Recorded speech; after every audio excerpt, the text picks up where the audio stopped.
Welcome to the History Nerds United podcast. I'm your head nerd, Brendan. Thank you so much for being here. Great guest today, Tom Holm, talking about his book, Ira Hayes, about one of the World War II heroes who raised the flag at Iwo Jima. Love this conversation. Can't wait for you guys to hear it. Really quick programming note, if you head to our Buzzsprout site, you can actually sign up for a subscription where just for $1 or $2 a month, you can actually support this podcast. I mean, please. Mike constantly says he's going to quit. He's like, I'm done with it. I don't get paid enough to deal with you, so we probably need to pay him a little bit just to keep this whole thing going. I'm not threatening you. I'm just letting you all know. All right, I'll shut up. Let's bring on our guest. And here we are with author Tom Holm and his book, Ira Hayes, the Akimel O'odham Warrior, World War II, and the Price of Heroism. Tom, thank you so much for coming on. Oh, you're welcome. So, Tom, how bad did I mess up the name before Warrior? We were talking about it before here. How'd I do? Akimel O'odham. Yeah, you're fine. Yeah, no, that definitely sounds much better. We're gonna skate right past it. I really tried. Tom, before we talk about Ira Hayes, which a lot of people know, one of the men who lifted the flag at Iwo Jima. But before we get there, you yourself, you're a citizen of the Cherokee Nation and Muskogee Creek descent. Can you tell us just a little bit about those people and just whether long, short, however you want to go? Well, let's see. Both of the tribes were removed from their original homelands as a result of the Indian Removal Act and Andrew Jackson. And it was in the 1830s. The tribes were shipped, but first you were kind of rounded up and put in these camps or stockades and had to travel sometimes by wagon, sometimes by boat down various rivers and out to what is now Oklahoma. It was Indian Territory in the 1830s. I have family stories, for instance, of my grandmother was born, she's Cherokee. She was born in 1890. And she used to tell lots of stories that, from either old Cherokee stories or some family stories. She talked about her Aunt Lizzie and that in one of the camps there was a cholera epidemic and her mother died. Aunt Lizzie's mother died. So be a great aunt of my grandmother's. So I don't know how far that is, but that's quite a way. And my grandpa was part Creek, and there was also stories about their removal. Because the Muskogee Creek, right, are one of the tribes very specifically affected by the Trail of Tears, right? Yeah, so was Cherokee. Both of the Cherokees, that's the one that I'm a citizen of. Creeks came from very, very middle Alabama, Georgia, called Black Earth territory, and were sent out moving from that territory to sod prairie. So a big difference in their lives. We were both kind of woodland tribes and kept a lot of things together, a lot of religious things, especially Creeks have several ceremonial grounds. Cherokees have, I don't know how many there are left, but there were quite a few in the beginning of the 20th century, and some of them have more or less played out. I often tell this in a story, to my children and my grandchildren. I said, well, I had two choices: go on a wheat harvest and end up in North Dakota, or go in the Marine Corps. So, do you think you made the right decision looking back on it? I'm not sure. Ira's one of those people that, not a lot of people know a lot about World War II, but Ira Hayes is somebody that, even people who don't read history, they'll know as soon as they hear the name. What made you decide that you wanted to write this book? I did a book in the 90s about Native Vietnam veterans. I went out and interviewed and did surveys of 170 guys, and I wrote a book called Strong Hearts, Wounded Souls. I really started to get into Native service in the United States military, and made a lot of friends out there. I've done it for a long time, and most of the folks that know me know what I'm doing with all of this. And got some good friends out there that are doing things on Native people who were in the military, like Bill Meadows. He's in Missouri. He's done a whole bunch of books on Native warrior societies and also code talkers. He's into that. So I guess you'd say a kind of a new genre or whatever within history. 12 called up a couple of people asking, who should do something like this or who could look into Ira's life and service and things like that. And a couple of people suggested me. And we'll get into specifics But what I felt like, especially once I finished the book, is it almost felt like you were writing a correction to the historical record. Trying to. Yeah. But I mean, I think it's there. There's this strong undercurrent. I felt like you were writing about a fellow soldier who you think got, and I'll use a military term, shafted in the historical record, that he wasn't given the due, he wasn't given the grace that he deserved. And it felt like this book is almost kind of holding that up and asking people to say, like, hey, like, look at this with new eyes, because, I mean, we're jumping ahead, but Ira was known for the flag raising, but then a lot of people just like, oh, and then he fell into alcoholism and that's it. And for me, it felt like when you wrote this book, it's, hey, there's more to him than this, and there's more to understand than what you think you know. Yeah, that's what I've tried to do. He was quite a guy. He's got this sort of reputation that he was quiet and, he didn't say anything, and that's largely from the movies. When he was with his buddies, he was quite a joker. One of the things that he did that it cracked me up was that he used to open beer bottles with his teeth. Sounds like a Marine. So I've often wondered about this too, and and he was kind of the perfect example, because his drinking, I hesitate to call him, one of the confirmed alcoholics, because I used to know winos, and he was much more like kind of a typical rural farm worker.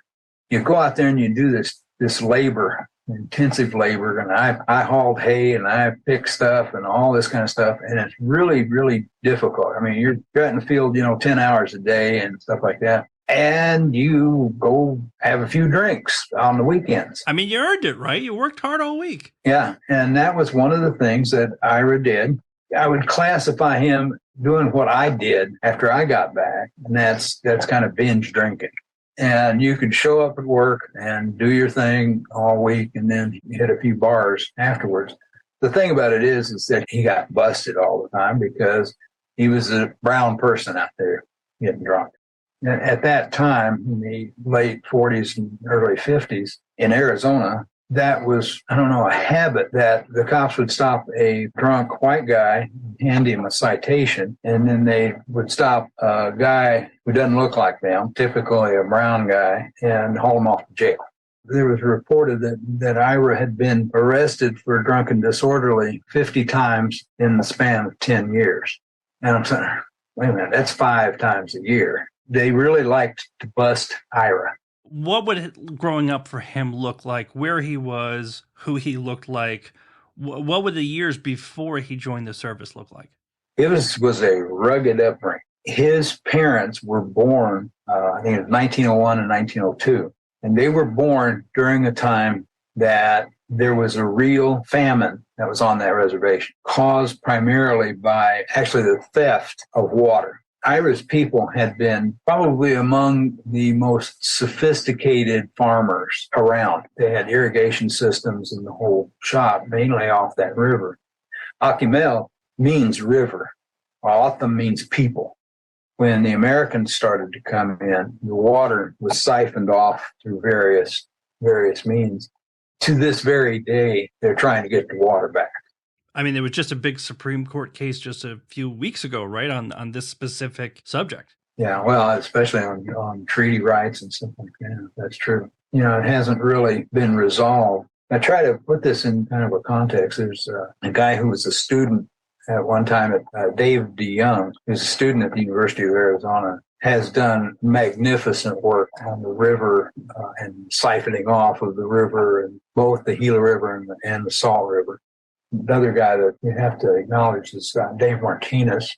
He's at ASU. He's been doing work on the Akimel. He is Akimel O'odham. He's been doing a good deal of historical work on that. But the famine occurred in about 1880 past 1900, and there were a lot of folks dying. The livestock was dying all over the place and that sort of thing. So it was an incredibly poor area.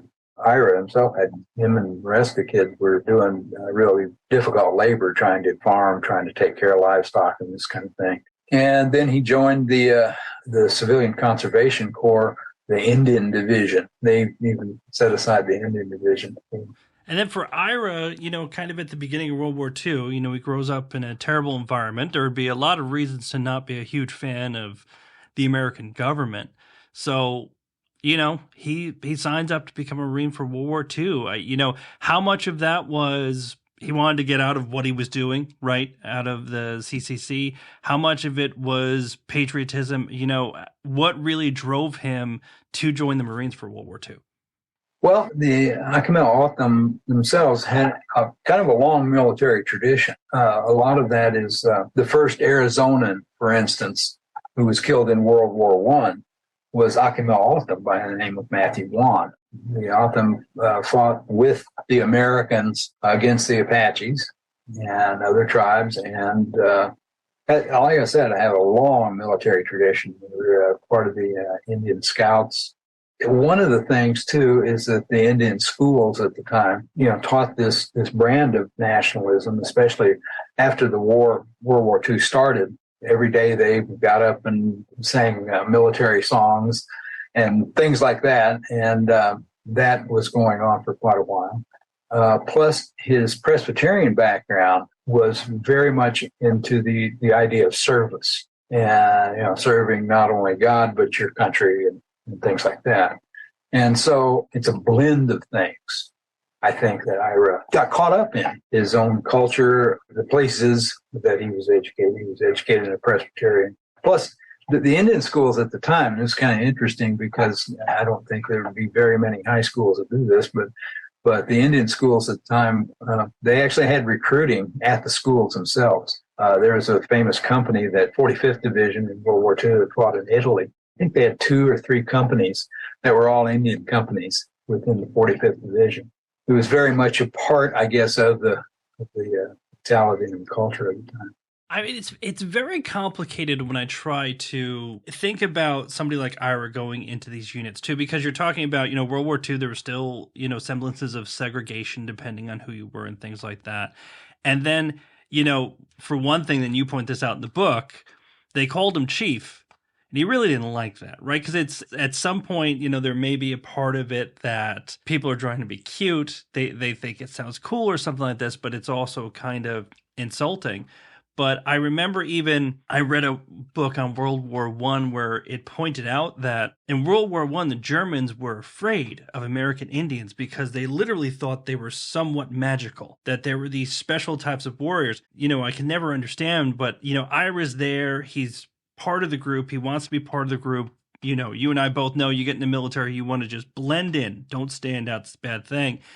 And one of the first things that happens, he starts getting called chief. And he kind of just has to deal with it. He has to kind of make it his own, right? Yeah, everybody got called chief. Everybody. My cousins, me, and everybody else, we were at one time called, chief.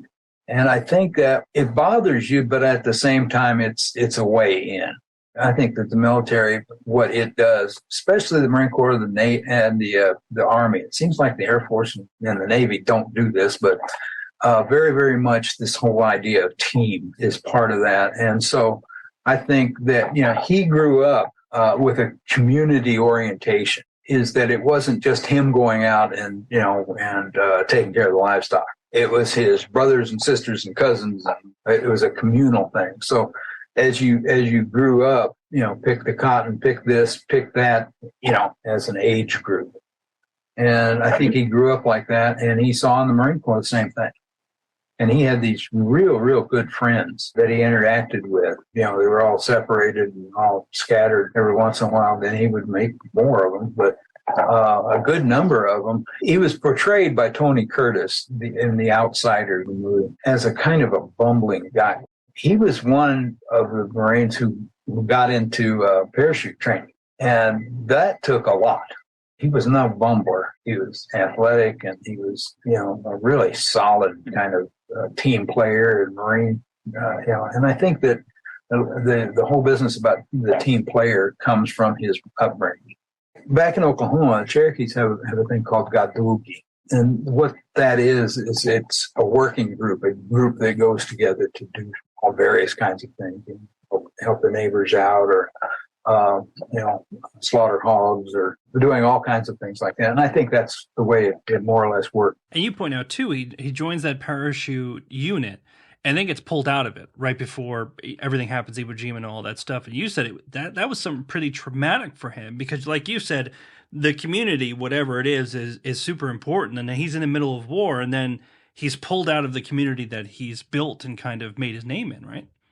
Yeah, well, they went to Bougainville together. The 3rd Parachute Regiment went to Bougainville together, so they fought together. In many ways, I mean, that was a largely forgotten battle of the Pacific War. Bougainville was dark, dank, smelly, rainy jungle, replete with everything, from leeches to centipedes and everything else. It was kind of on the order of Vietnam, but then after Bougainville, they disbanded all the parachute units. One thing, though, that was kind of interesting is that when they disbanded them, they sent them a large number of the parachute and the raiders. They were kind of trained together.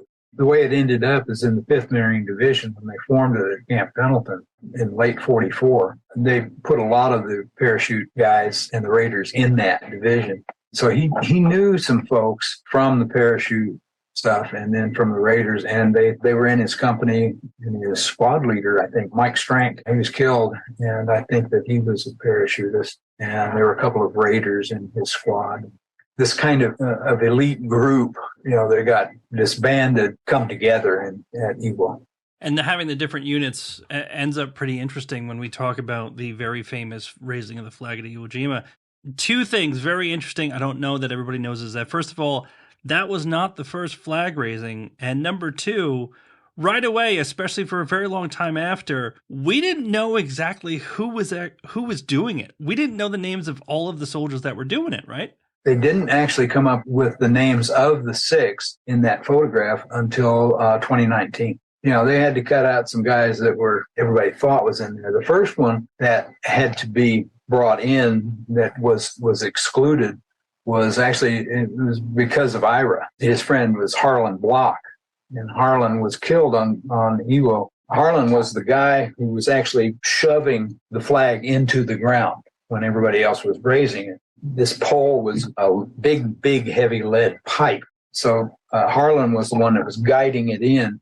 They had another guy that was named for it, and Ira more or less corrected it by saying that, or he actually went out and he hitchhiked from Arizona out to Texas. That's where Harlan was from. And he hitchhiked out there and met Harlan's dad.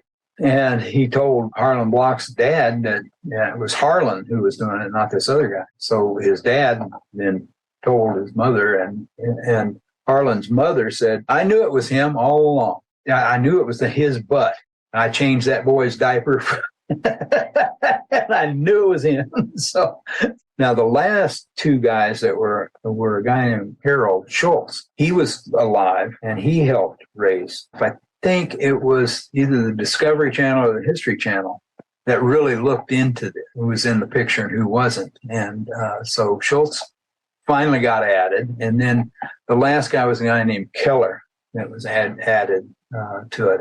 So 3 of the 6 had been killed on Iwo: Mike Strank, Harlan Block, and Franklin Sosley. Then they named Rene Gagnon and Jack Bradley and Ira. And so what happened was that as they began to do more research and look at the guys and what they were carrying, one guy was carrying a pair of pliers, and one guy was carrying this, and one guy was carrying that. And they removed Rene and Jack from the list of the 6.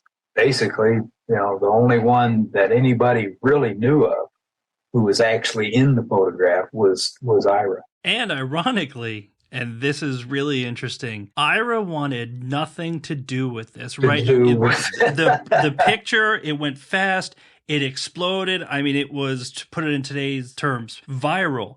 And he didn't want his name getting out. And he physically threatened somebody to say, "Don't tell him it was my name," right? He threatened Rene Gagnon. That's another point, too, is that one source, I think, of his drinking as well was when they brought him back. And your last third of the book, you kind of handle post-World War II, where right there is the alcoholism really comes to the forefront. But like I mentioned earlier when we were talking, it very much feels like to me, and I don't want to overstate this, right, because you're a historian, you're writing history, but there's kind of this understated anger, I feel like, from you that this part of his life is just that drunken Indian trope that you just mentioned, right? That it was just written off as that. And I mean, especially from today's lens, where we're getting a better understanding of PTSD, right? Of the type of life he grew up with, and then some of the worst fighting of World War II, that he's missing that grace when people tell his story, right? Yeah. I mean, PTSD was kind of handled back then. It was, the 1,000-yard stare or shell shock, or they even called it combat neurosis and this kind of stuff. And usually it was handled, well, you need a vacation, a slap on the back and have a drink, buddy, and that kind of thing. And that was the way that it was handled. It's not very much different now. I thought that there would be a real difference, I guess, when they came up with the PACT Act and said that there is such a thing as being in a particular location, that you're going to have pretty much a foregone conclusion that you're going to have something as a result. And they said this presumed location, those are the words that are used in the PACT Act, presumed location for hypertension. And that's what they use. Of course, they should be able to use presumed location for PTSD, period. All the work that I've done just looking into PTSD, anybody that's in there, they might say that, well, there's only a 50% or whatever. No, it's 100%. You're going to be scared. You're going to have incidents that are going to be very, very disturbing, whether you're in supply or something like that, and you get some sort of raid on your company or whatever, or your supply tent, and that happens. They're trying to very much limit it, I think, because it's a bureaucracy. Well, especially in Ira's case, we've talked about it. The military has a drinking culture. They still do. Right. And there's a lot of backing away from it, but they still do. I mean, I remember I came back from Iraq, and I remember for days, took 30 days of leave, go out, and it's like, you were at war. It's time to go to the bar and tell a story. And I mean, I remember for 30 days, I didn't pay for a single drink, which means you don't want to be rude and turn it down, which means you got to drink it. And there's just this cycle that it puts you in, right? And for my own PTSD, I look back now and realize that there was a lot of self-medicating. But the fact that it's part of the culture, too, means no one's going to notice, because this is what we do anyway, right? I firmly believe that if Ira would have stayed in the Marine Corps, he would have been fine. He would have been a 30-year guy, first sergeant, gunnery sergeant, whatever, and gotten out at 30. He didn't, primarily because the folks needed him at home. As far as the drinking culture in the military, again, that's one of those binge kind of deals, if you were still in, you might get liberty for a weekend. But by God, Monday morning, you better be back and, standing tall. And so that's that kind of culture. I've talked to a lot of guys, even blue collar guys from Cleveland. I've talked to guys in there, and they says, oh yeah, we work, 8 hours in the union and, and going on this, and we're, putting out steel and whatever. And, hard work. And then on the weekends, by God, you go out and drink. It's not a social drinking, have the cocktail, when you get off work kind of culture. It's just not. So, the hardworking guys, they go out there and do their hard work and then, and then relax. Well, Tom, listen, the book's fantastic. Thanks so much for writing it. Appreciate you coming on. And that's it for this episode. Tom, thank you so much for coming on. Ira Hayes, go out and grab it, people. It's a really, really good book. In the meantime, hit us up Facebook, Twitter, Instagram. We are also on Threads. Appreciate your support. Listen to the podcast. Send us comments. Anything, right? We want to hear from you. We love to hear from you. Please do it. Until next time, stay cool, nerds.